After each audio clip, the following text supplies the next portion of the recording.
Hello दोस्तों, Rajasthan geography के chapter second में आपका स्वागत है। इस चैप्टर में राजस्थान के मुख्य भूतत्व एवं भौतिक विभाग। इस चैप्टर को अपन 3 पार्ट में पढ़ेंगे। फर्स्ट पार्ट में अपन करेंगे पश्चिमी मरुस्थलीय प्रदेश, उस सेकंड में अरावली, थर्ड में पूर्वी मैदान और एंड साथ में इसमें होगा हाड़ौती पठार। ठीक है, तो ये है इसमें अपन का, जैसे कभी थार पे क्वेश्चन आता है, कभी अरावली पे, कभी हाड़ौती पठार से, तो ऐसे इस चैप्टर से क्वेश्चन आते रहते हैं, 1 या 2 क्वेश्चन। तो अब देखते हैं अपन डिटेल में इसमें। राजस्थान के मुख्य भूतत्व एवं भौतिक विभाग। जैसे सबसे पहले एक अरावली पर्वतमाला है, वो किसका भाग है? प्राचीन गोंडवाना लैंड का ही भाग है। अरावली पर्वतमाला किसका भाग है? प्राचीन गोंडवाना लैंड का ही भाग है। पश्चिमी थार मरुस्थली और पूर्वी मैदानी प्रदेश किसके भाग है? टेथी सागर के अंग है। यानी अरावली पर्वतमाला की बात करें तो वो किसका है? जो प्राचीन गोंडवाना लैंड का ही भाग है। और पश्चिमी थार मरुस्थल और पूर्वी मैदानी प्रदेश किसके भाग है? टेथी सागर के अंग है। ठीक है, तो ये दोनों अपन कंठस्थ लेंगे। अरावली पर्वतमाला प्राचीन गोंडवाना लैंड और पश्चिमी थार मरुस्थल और पूर्वी मैदान टेथी सागर के अंग है। नेक्स्ट, राज्य में विद्यमान ऊंचावच के 4 संरचनात्मक स्वरूप हैं जिन्हें भू आकृति प्रदेश के रूप में माना जा सकता है। पहला प्रदेश कौन सा है? पश्चिमी मरुस्थलीय प्रदेश, जिसे थार का मरुस्थल भी कहा जाता है। दूसरा अरावली पर्वतीय प्रदेश। तीसरा पूर्वी मैदानी प्रदेश। चौथा दक्षिणी पूर्वी पठार या हाड़ौती पठार के नाम से। यानी दोबारा, राज्य में विद्यमान उच्चावच के 4 संरचनात्मक स्वरूप हैं जिन्हें भू आकृतिक प्रदेश के रूप में जाना जाता है। पहला कौन सा? पश्चिमी मरुस्थलीय प्रदेश या थार का मरुस्थल। दूसरा अरावली पर्वतीय प्रदेश। तीसरा पूर्वी मैदानी प्रदेश।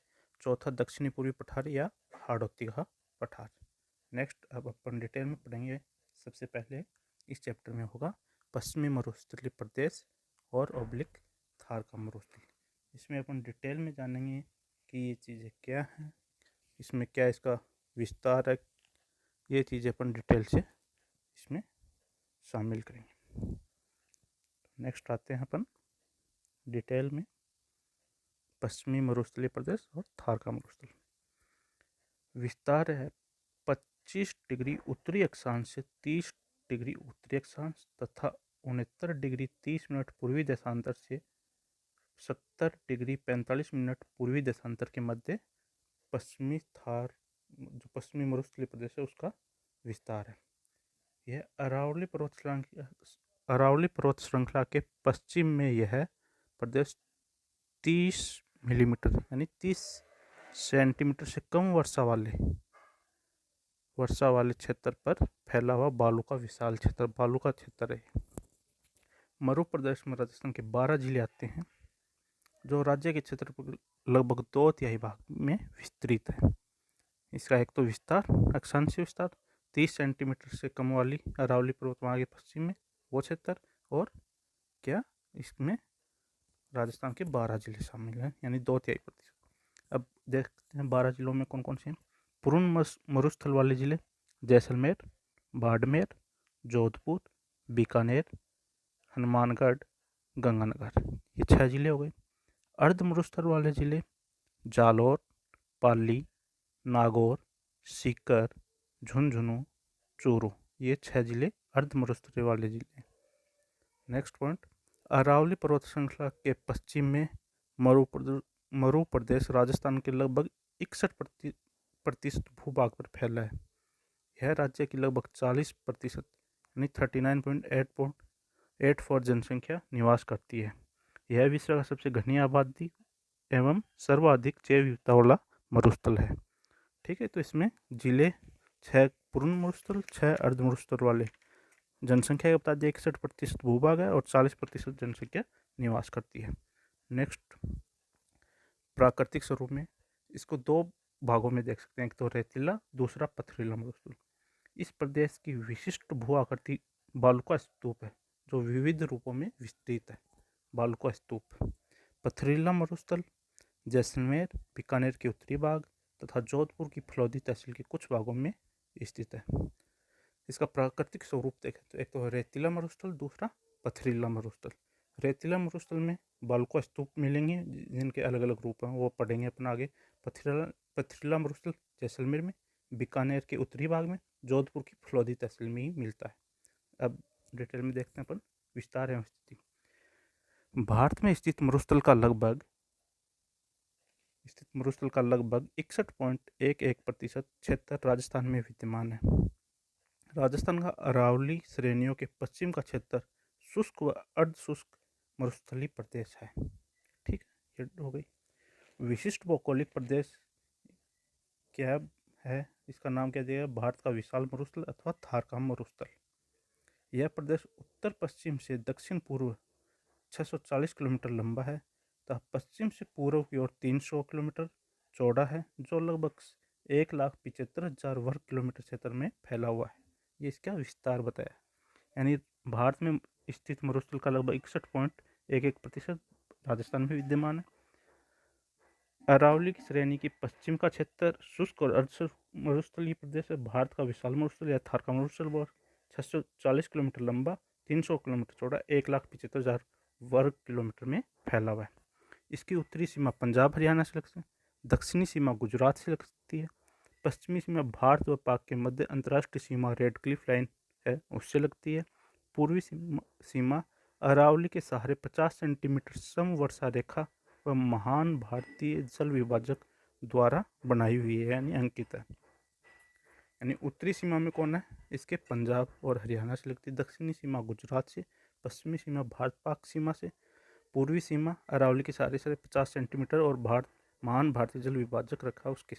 इसका ढाल की तरफ पूर्व से पश्चिम व उत्तर से दक्षिण की ओर है। ढाल की तरह पूर्व से पश्चिम और उत्तर से दक्षिण की ओर। इसकी औसत ऊंचाई, जहाँ भी अपन औसत ऊंचाई की बात करेंगे वो समुद्र तल से करेंगे, तो इसकी समुद्र तल से औसत ऊंचाई 150 से 300 मीटर है। इस क्षेत्र में प्रमुख नदी कौन सी है? लूनी नदी है। लूनी नदी का उद्गम कहाँ से है? अजमेर की नाग पहाड़ियों से निकलकर कच्छ के रण में उत्तर पूर्व दिशा में बहकर दक्षिण पश्चिम में मिलती है। ठीक है, निकलती कहाँ से? अजमेर की नाग पहाड़ी से, मिलती कहाँ पे है? कच्छ के रण में। कौन सी नदी? लूनी नदी। औसत ऊंचाई 150 से 300 मीटर। नेक्स्ट, इस प्रदेश को 4 उप भौतिक प्रदेशों में बांटा गया है। वो 4 उप भौतिक प्रदेश कौन से? पहला महान मरुभूमि, दूसरा चट्टानी मरुस्थल, तीसरा लघु मरुस्थल, चौथा अर्ध शुष्क प्रदेश। महान मरुभूमि की बात करते हैं। भारत पाक सीमा के सारे कच्छ की खाड़ी से पंजाब तक फैला हुआ। ठीक है, भारत पाक की सीमा के सारे कच्छ की खाड़ी से पंजाब तक फैला हुआ। यह पूर्णतः बालुका स्तूपों से ढकी हुई है। ठीक है, सहारा में ऐसे मरुस्थलों को इर्ग कहा जाता है। यह राज्य का शुष्कतम भाग है, यानी सबसे कम वर्षा यहाँ पे प्राप्त होती है। इर्ग इस महान मरुभूमि में पाया जाता है। नेक्स्ट बात आती है चट्टानी मरुस्थल। यह कहाँ पे पाया जाता है? बाड़मेर, जैसलमेर कौन सी तहसील? पोखरण व रामगढ़ एवं बीकानेर के मध्य चट्टानों के रूप में विस्तृत है। सहारा में ऐसे मरुस्थल को हमादा कहा जाता है। यह बालुका मुक्त प्रदेश है। ठीक है, चट्टानी मरुस्थल के बारे में क्या बात है? बाड़मेर जिले में, जैसलमेर की पोखरण व रामगढ़ तहसील में एवं बीकानेर के मध्य चट्टानों के रूप में पाया जाता है। सहारा में ऐसे मरुस्थल को हमादा कहा जाता है और यह बालुका मुक्त प्रदेश है। चट्टानी मरुस्थल के बारे में अपन को 3 बातें याद रखनी है। नेक्स्ट देखते हैं। नेक्स्ट आएगा अपना लघु मरुस्थल। लघु मरुस्थल की अपन डिटेल देखेंगे अब। यस, लघु मरुस्थल चट्टानी प्रदेश में पूर्व में कच्छ के रण से लेकर बीकानेर के महान मरुभूमि तक विस्तृत है। यानी चट्टानी प्रदेश के पूर्व में कच्छ के रण से लेकर बीकानेर के महान मरुभूमि तक विस्तृत। बालुका स्तूपों के मध्य कहीं कहीं निम्न भूमि मिलती है। बालुका स्तूपों के मध्य कहीं कहीं निम्न भूमि मिलती है जिनमें वर्षा का पानी भर जाता है, तो उसे क्या कहते हैं? रन कहते हैं। ठीक है, रन किसको कहते हैं? बालुका स्तूपों के में जो निम्न भूमि मिलती है उसमें यदि वर्षा का पानी भर जाए तो वह रन कहलाता है। चौथा इसमें है अर्ध शुष्क प्रदेश। वो कौन सा? लोनी बेसन और शेखावाटी क्षेत्र। लोनी बेसन और शेखावाटी क्षेत्र अर्ध शुष्क प्रदेश में गिने जाते हैं। अब इसके विभाजन का आधार देखें। शुष्कता के आधार पर मरुस्थल दो प्रकार का है, दो मुख्य भागों में बांटा गया है। पहला रेतीला शुष्क मरुस्थल शुष्क मैदान, दूसरा अर्ध शुष्क मैदान या बांगर प्रदेश। रेतीला शुष्क मैदान को फर्दर दो भागों में बांटा गया है। पहला है बालुका स्तूप युक्त मरुस्थलीय प्रदेश, दूसरा इसमें बालुका स्तूप मुक्त प्रदेश। एक तो बालुका स्तूप युक्त प्रदेश, एक बालुका स्तूप मुक्त प्रदेश। अर्ध शुष्क मैदान या बांगर प्रदेश को फर्दर चार भागों में बांटा गया है। पहला लूनी बेसन या गोदावरी प्रदेश, दूसरा आंतरिक जल प्रवाह या शेखावटी प्रदेश, तीसरा नागौर उच्चभूमि, चौथा घग्गर का मैदान। यानी रेतीला शुष्क मैदान दो भागों में बालुका स्तूप युक्त और बालुका स्तूप मुक्त। अर्ध शुष्क मैदान या बांगर प्रदेश चार भागों में लूनी बेसन या गोदावरी प्रदेश, दूसरा आंतरिक जल प्रवाह या शेखावटी प्रदेश, तीसरा नागौर उच्चभूमि, चौथा घग्गर का मैदान। मुख्य कौन से शुष्क, एक तो रेतीला, एक अर्ध शुष्क या बांगर प्रदेश, उनको फिर फर्दर आगे अब अपन इसको डिटेल में पढ़ते हैं। नेक्स्ट, रेतीला शुष्क मैदान। यह अंतर्राष्ट्रीय सीमा रेखा रेड क्लिफ लाइन से पूर्व में 25 सेंटीमीटर समवर्षा रेखा तक विस्तृत, ठीक है, वहाँ तक विस्तृत है। इसमें क्षेत्र कौन कौन सा था? जैसलमेर, बाड़मेर, बीकानेर, ये जिले पूरे शामिल है। जोधपुर और चूरू जिले एवं जोधपुर और चूरू जिलों के पश्चिमी भाग इसमें शामिल है। इस प्रदेश में सर्वत्र बालुका स्तूपों का विस्तार है, ठीक है। रेतीला शुष्क मैदान के बारे में 25 सेंटीमीटर समवर्षा रेखा है, उसके पूर्व में विस्तृत है, ठीक है। जैसलमेर, बाड़मेर, बीकानेर, जोधपुर, चूरू जिलों के पश्चिमी भाग में और सर्वत्र भाग में बालुका स्तूप का विस्तार है, ठीक है। नेक्स्ट देखते हैं अपन बालुका स्तूप युक्त मरुस्थलीय प्रदेश।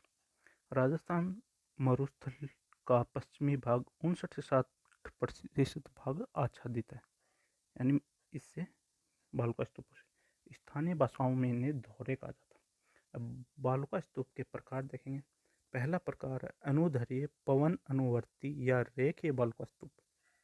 पवन अनुवर्ती पवन के अनुरूप, तो लंबवत समानांतर श्रेणियों के समान, ठीक है। ये तीन प्रकार के होते हैं बालुका स्तूप। सीप, दूसरा वनस्पति युक्त रेखीय, तीसरा पवन विमुख रेखीय, ठीक है। अनुधरीय पवन अनुवर्ती या रेखीय बालुका स्तूप लंबवत समानांतर श्रेणियों के समान है। नेक्स्ट, बरखान या बरछान या अर्धचंद्राकार बालुका स्तूप। इनकी विशेषता क्या है? एक तो गतिशील है एवं नवीन है। ये कौन से क्षेत्र में पाया जाता है? भालेरी चूरू, जैसलमेर, सीकर, सूरतगढ़, लूनकरनसर, करनी माता, बाड़मेर, ओसिया व जोधपुर में पाए जाते हैं। बरखान या बरछान या अर्धचंद्राकार बालुका स्तूप दूसरे तरीके के नाम क्या है? इसमें विशेषता क्या है? गतिशील है या नवीन है और नवीन है। कौन कौन से क्षेत्र में? भालेरी चूरू, जैसलमेर, सीकर, सूरतगढ़, लूनकरनसन, करनी माता, बाड़मेर, ओसिया व जोधपुर में पाए जाते हैं। नेक्स्ट अपन देखते हैं अनुप्रस्थ बालुका स्तूप। ये वायु की दिशा में समकोण बनाते हैं। वायु की दिशा में समकोण बनाने वाले अनुप्रस्थ बालुका स्तूप। दीर्घकाल तक हवा का एक ही दिशा में चलने से इनका निर्माण होता है। क्षेत्र कौन कौन से क्षेत्र में मिलते हैं? बीकानेर के पुंगल, हनुमानगढ़ के रावतसर, गंगानगर के सूरत, चूरू व झुंझुनू जिलों में पाए जाते हैं। अनुप्रस्थ बालुका स्तूप वायु की दिशा में समकोण, दीर्घकाल तक हवा एक ही दिशा में चलने से इनका निर्माण होता है। बीकानेर के पुंगल, हनुमानगढ़ के रावतसर, गंगानगर के सूरतगढ़, चूरू एवं झुंझुनू जिलों में ये अनुप्रस्थ बालुका स्तूप पाए जाते हैं। नेक्स्ट देखेंगे अपन तारा बालुका स्तूप। तारा बालुका स्तूप जैसलमेर के आसपास हमादा स्थलाकृति में ऐसे स्तूप मिलते हैं। जैसलमेर के सोनगढ़, पोखरण क्षेत्र में तथा सूरतगढ़ में मिलते हैं, ठीक है। परवलैक बालुका स्तूप संपूर्ण मरुस्थलीय क्षेत्र में इसका विस्तार है। परवलैक बालुका स्तूप का संपूर्ण मरुस्थलीय क्षेत्र है, उसमें इसका विस्तार है। महिलाओं के बालों की पिन के समान इसकी आकृति है, ठीक है, ये इसके विशेषताएं। तारा बालुका स्तूप की बात करें, जैसलमेर के आसपास हमादा स्थलाकृति में ऐसे स्तूप मिलते हैं। जैसलमेर के सोनगढ़, पोखरन क्षेत्र तथा सूरतगढ़ में मिलते हैं। परवलेख बालुका स्तूप संपूर्ण मरुस्थलीय क्षेत्र में विस्तार है। इनकी आकृति महिलाओं के बालों के पिन के समान है। नेटवर्क बालुका स्तूप ये मरुस्थल के उत्तरी पूर्वी भाग में मिलते हैं।